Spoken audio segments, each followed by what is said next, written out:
Hola a todos nuevamente, me alegra saludaros. Y bueno, pues hoy voy a hablar de un tema que bueno, pues resulta de sumo interés en la última fecha desde que se publicó por parte del IASB una norma específica de auditoría financiera para entidades menos complejas. Y esto, pues bueno, tiene un interés sobre todo para aquellas pequeñas y medianas firmas que hacen encargos que quizá tengan, digamos, una menor, una cartera de clientes con una menor complejidad, podemos decir. ¿De acuerdo? Vamos a introducir un poquito el tema y después lo iremos desarrollando un poco y al final, pues, haremos alguna conclusión que yo creo que puede ser de interés para ustedes.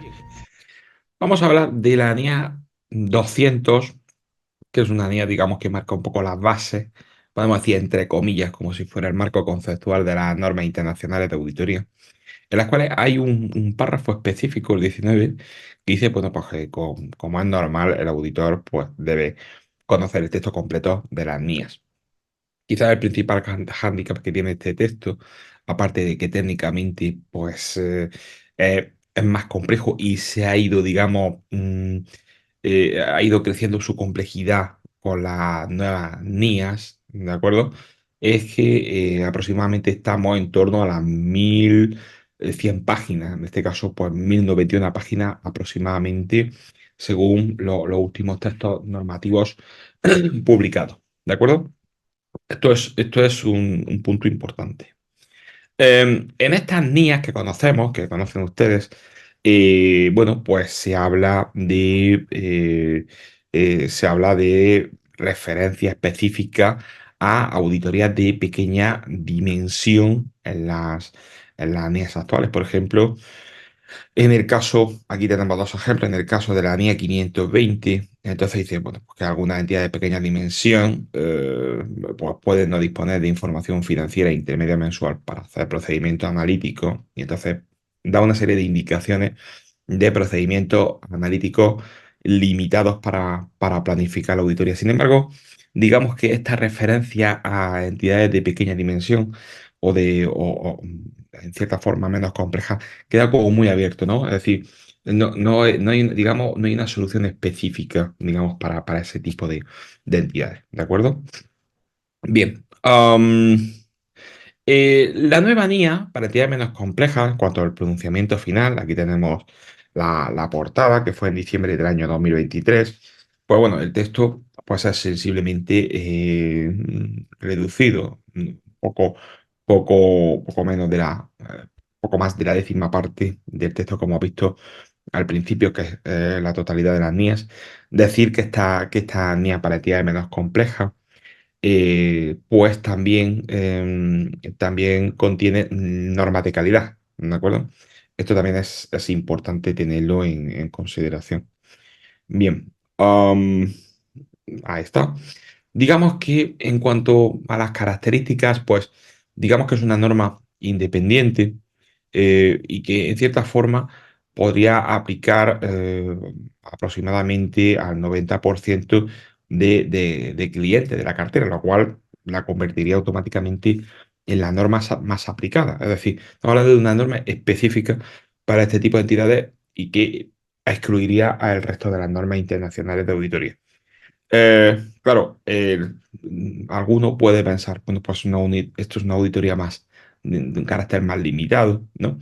Bueno, realmente están hechas según IASB para obtener un grado de seguridad razonable, da igual que la seguridad que obtenemos en las auditorías financieras con NIAS, digamos, full. Bien, y bueno, no se alcanzará una evidencia adecuada y suficiente si esta NIA es usada para entidades, digamos, más complejas de las que están previstas en la norma, ¿vale? Entonces no hay una definición, digamos, específica de NIA, perdón, de entidad menos compleja, sino que digamos que esa entidad menos compleja se va buscando por exclusión de características, podemos decir, ¿no? Que un poco la idea, ¿de acuerdo? En cuanto al contenido de esta NIA para entidades menos complejas, digamos que tiene estos puntos, un prefacio, después, digamos, una parte importante que es la autoridad, ¿no? Digamos que, bueno, pues las prohibiciones específicas, características cualitativas o límites cuantitativos, digamos, sobre, sobre entidades que no deberían aplicarla, ¿vale? Después una parte específica de conceptos fundamentales y principios generales, ¿vale? Que también es interesante conocer. La obtención de evidencia y documentación de auditoría. Después también, como les he comentado antes, la gestión de la calidad. Recordemos que tenemos ahora en España unas normas específicas de gestión de calidad, la norma 1, la norma 2 y la NIA 220 revisada, adaptadas a nuestra jurisdicción, podemos decir. Luego, una parte, para mí, la más importante, lo que es el flujo de encargo de auditoría, desde lo que es la preplanificación, que es la aceptación y continuidad, hasta finalmente el informe de auditoría. Algunos requerimientos específicos para auditorías de entidades financieras, perdón, de entidades, perdón, de Estado algunos requerimientos específicos para auditorías de estados financieros consolidados, que la primera versión de esta norma pues estaban excluidos, y luego una serie de anexos porque también son interesantes, como por ejemplo, pues glosario de términos, la carta de encargo ilustrativa, cómo se valora e identifica los riesgos de incorrección material, factores de riesgo de fraude, afirmaciones y ejemplos de factores que influyen en el tamaño de la muestra, ¿vale? Bien, esto pues realmente surge digamos, por lo pronto en una primera lectura de la norma, cuando te acercas, resulta tremendamente ilustrativa y educativa. Es decir, si tú tuvieras que enseñarle a un junior recién aterrizado en la firma auditoría, es muy interesante que se aproxime con una norma de este tipo porque da mucha idea de cuál es el flujo específico de la auditoría y de los requerimientos, ¿vale? Bien. ¿Cuándo no usar la NIA para entidades menos complejas? Bueno, pues hay una serie de prohibiciones específicas, ¿no? Pues bueno, pues cuando no sean entidades de interés público, perdón, cuando sean entidades de interés público, cotizadas, entidades de seguro, luego características cualitativas, por ejemplo, en los casos en los que, digamos, los sistemas de control interno sean más complejos por parte de la firma. Por ejemplo, el uso de un ERP pues nos puede llevar a la idea de desechar el uso de esta norma, ¿no? Y luego una serie de umbrales cuantitativos que ya digamos que sería la jurisdicción específica o el área territorial concreta a la que tendría que considerar. Es decir, digamos que la entidad menos compleja casi se define por una exclusión que por tener una serie de características, ¿no? Sería lo más de lo más simple, podríamos decir, de alguna forma. ¿De acuerdo? Bien. Bueno, lo que hemos comentado un poco en cuanto a las prohibiciones específicas, pues entidades cotizadas, entidades que captan depósitos del público, seguros, en fin, aquí tenemos algunas auditorías del grupo, ¿vale? Con determinadas características también. O en cuanto a las características cualitativas, pues bien, podemos decir qué tipo de características pudiera tener una entidad menos compleja, pues actividades sin riesgos significativos, ausencia de leyes o regulaciones complicadas, simplificación de líneas de negocio, ¿vale? Es decir, una estructura organizativa simple, transparencia en la propiedad, ¿vale? En cuanto a la función financiera, pues que sea centralizada, personal limitado en funciones financieras. En cuanto a TI, pues el hecho de usar un entorno tecnológico simple.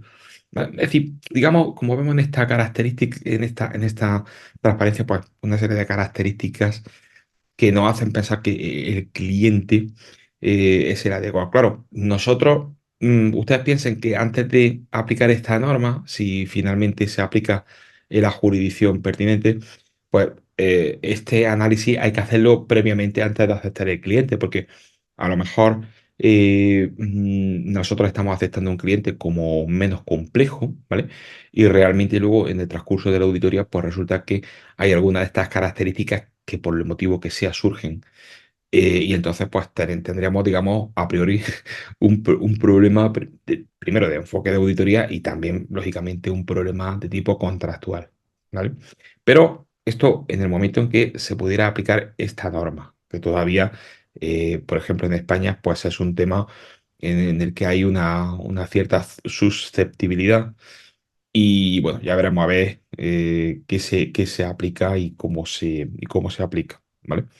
Puntos a favor de una NIA de este tipo, ¿vale? Vamos a hacer un análisis un poco de los puntos a favor y de los puntos en contra, ¿vale? Digamos que es una norma que en cierta forma favorece la escalabilidad, ¿no? Es decir, bueno, ¿qué pasa? A veces las firmas de auditoría trabajan con los mismos software o programas de auditoría con independencia del tamaño de los clientes y a veces esto implica proyectos deficitarios. En firmas más grandes es posible, en firmas grandes, es posible que el programa de auditoría se adapte a los tamaños de los clientes. Pero eso en pequeñas y medianas firmas es muy difícil y entonces se suele trabajar con digamos, con un programa único para todos los encargos y a veces pues, son muy complejos y tienen muchísimos cuestionarios a rellenar, ¿vale? Bien, otra de las cuestiones que dice que es una norma que puede ser de mejor aplicación en jurisdicciones donde no haya una adecuada implementación de las NIAs, ¿no? Bueno, nosotros en España llevamos trabajando con las NIAs desde el año 2013 y se conocen, entendemos que relativamente bien, pero aún así, pues bueno, siempre hay que estar haciendo, digamos, mucha capacitación al respecto, ¿no? Por otro lado, y a mí me parece un punto importante, este punto es importante, y este también, digamos que los conceptos de auditoría por parte de un equipo que sea en parte joven o en los primeros pasos. Esto también nos va a ayudar bastante porque además la redacción de la norma es comprensible y no tiene esas reiteraciones y esas expresiones a veces muy complejas de las NIAs full, como las conocemos, ¿vale? Y bueno, pues también resulta que abre digamos, un debate necesario acerca de la complejidad del marco normativo de la auditoría, ¿vale? Es decir, la forma de trabajar con una norma más compleja hace que, lógicamente, pues se tenga que trabajar a veces con muchísimos formularios que muchísimos, digamos, extensiones de las normas que a veces, pues, en muchos casos no aplican, pero bueno, pues es un poco complicado para las firmas, ¿no? Bien. Bien, por otro lado, hay que decir una cosa que es interesante. Al inicio y esto me parece interesante, digamos que el PIOP, ¿no? Que es el organismo que un poco supervisa la emisión de las normas internacionales de auditoría, dice una cosa aquí al final, que he querido un poco remarcarlo, ¿no? Que dice que la norma responde al interés público, ¿vale? O sea, no es una norma que emite IFAC así y de alguna forma, pues, bueno, pues a ver qué pasa, ¿no? Sino que tenemos que ha tenido un proceso de debate y de aprobación, pues, a nivel internacional, ¿vale? Bien, claro, punto en contra. Pues también, lógicamente, la definición de entidad menos compleja, pues no se produce, ¿vale? Sino que, bueno, pues como hemos dicho, pues es a través de, digamos, ir haciendo exclusiones de otros puntos, ¿no? Que es como llegamos. Pues no es entidad cotizada, no es entidad de seguro, no tiene riesgo significativo. Digamos, entonces, a partir de ahí vamos llegando a lo que se puede entender como entidad menos compleja.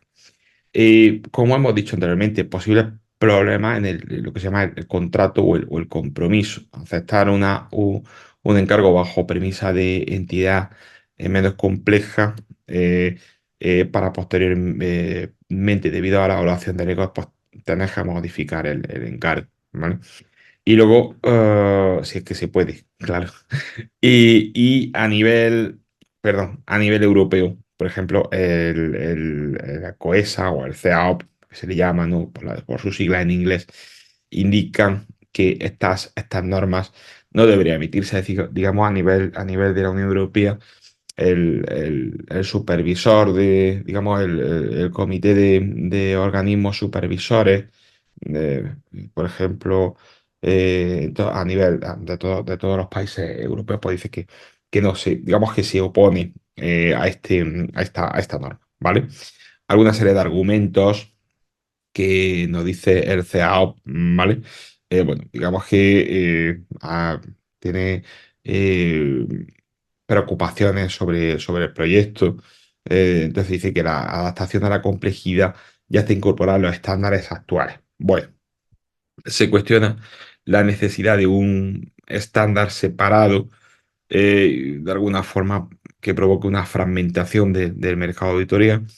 Entonces, esto como sugerencia, pues que digamos que el IASB se enfoque en pautas claras a través de un proyecto en relación con la complejidad, comprensibilidad, escalabilidad y proporcionalidad, en vez de tener un estándar separado. De alguna forma, hacer que las NIAs actuales operen en esos, digamos, en esa, digamos, dimensionamiento para entidades más pequeñas, ¿no? Preocupación de crear dos tipos de auditoría y, bueno, y destaca la importancia de la proporcionalidad, entre otras cuestiones. Esto fue el 24 de enero de 2022. Posteriormente, el CAO, ya el 2 de mayo de 2023, pues ya directamente ya indica que esta norma no debería haberse emitido. Luego se emitió en diciembre. Es decir, ya opinaban que no. Y entonces, bueno, un poco la idea que dice que debería utilizar el trabajo para comprender las cuestiones que se han planteado en varias jurisdicciones en relación, para identificar soluciones alternativas, así como una guía de escalabilidad para auditorías de entidades menos complejas, ¿vale? Bueno, esto un poco esa posición, ¿vale? Entonces, hemos visto posiciones a favor y en contra, ¿vale?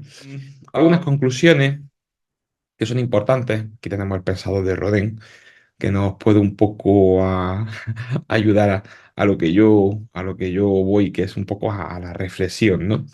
Digamos que es el proyecto del IASB acogido con mayor entusiasmo a nivel internacional. Esto es verdad, ¿vale?